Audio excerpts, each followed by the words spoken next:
ശ്രീ മോഹൻകുമാറും നമുക്കൊപ്പം ചേരുന്നു. വളരെ പ്രതീക്ഷയോടുകൂടി സംസ്ഥാനത്തിന് ഉറ്റുനോക്കാവുന്ന ഒരു ചർച്ചയിലേക്കാണോ കടക്കുന്നത്?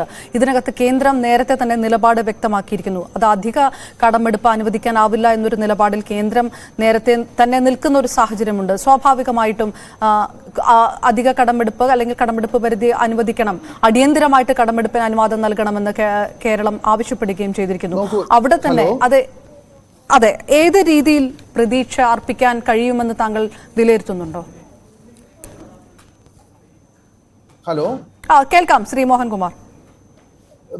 ഇപ്പോ ഇന്ന് നടക്കുന്ന ചർച്ചയുടെ ഒരു പ്രാധാന്യം കേന്ദ്ര സർക്കാർ കേരള സർക്കാരിനെ ഇതിനെ കോപ്പറേറ്റീവ് ഫെഡറലിസത്തിൽ നമ്മുടെ നിലവിലിരിക്കുന്ന ഭരണഘടനാ പ്രകാരം ഇങ്ങനെ ഒരു പ്രശ്നം ഒരു സംസ്ഥാനം ഉന്നയിക്കുമ്പോൾ, ഒന്നിൽ കൂടുതൽ സംസ്ഥാനങ്ങൾ ഉന്നയിക്കുമ്പോൾ ആ സംസ്ഥാനങ്ങളെ വിളിച്ചിരുത്തി ചർച്ച ചെയ്ത് പ്രശ്നങ്ങൾ പരിഹരിക്കേണ്ടതായിരുന്നു. പക്ഷേ സുപ്രീം കോടതി ഇടപെട്ടു.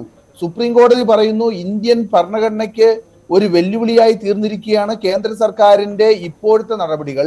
അതുകൊണ്ട് സംസ്ഥാനങ്ങളുമായി ചർച്ച ചെയ്ത് പ്രശ്നം പരിഹരിക്കണം. ഇത് സുപ്രീം കോടതി വഴി പരിഹരിക്കേണ്ട ഒരു പ്രശ്നമല്ല. അതിനേക്കാൾ നല്ലത് കേന്ദ്ര സർക്കാരും സംസ്ഥാന സർക്കാരും ഒരുമിച്ചിരുന്ന് ചർച്ച ചെയ്ത് പ്രശ്നം പരിഹരിക്കണം. ഇവിടെ എന്താണ് സംസ്ഥാന സർക്കാരിന്റെ വാദം?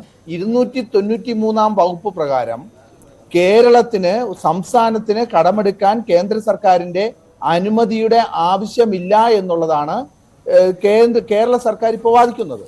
എന്നാൽ അന്റോണി ജനറൽ വാദിക്കുന്ന എന്താണ്? ഇത് കേരളം ഇതിനു മുമ്പേ എടുത്തിട്ടുള്ള കടങ്ങൾ കുമിഞ്ഞുകൂടിയിരിക്കുന്നതിനാൽ, കൂടുതൽ കടമെടുത്തിട്ടുള്ളതിനാൽ ഇനി കടമെടുക്കാൻ അനുവദിക്കാൻ കഴിയില്ല എന്നുള്ളതാണ്. ഇവിടെ നമ്മൾ മനസ്സിലാക്കേണ്ടത് ഒരു പ്രശ്നം. ശ്രീ മോഹൻകുമാർ, ദയവായി എന്നോടൊന്ന് ക്ഷമിക്കുക, ഞാൻ ഇപ്പൊ തിരികെ എത്താം. മുൻ ധനമന്ത്രി